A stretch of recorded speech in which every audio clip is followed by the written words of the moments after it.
Keto roast beef and cheddar plate.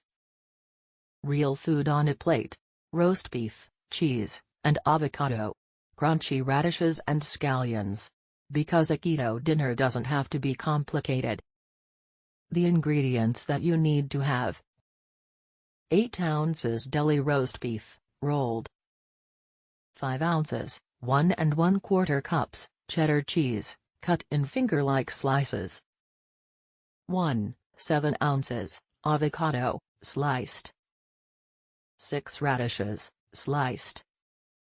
1/2 ounce, scallion, cut on an angle. 4 tablespoons mayonnaise. 1 tablespoon Dijon mustard. 2 ounces, 1½ cups, lettuce. 1 tablespoon extra virgin olive oil. Salt and pepper.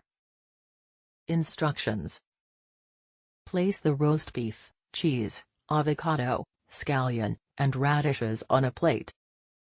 Serve with lettuce, olive oil, mustard, and a hearty dollop of mayonnaise. For more information, please click on the link below.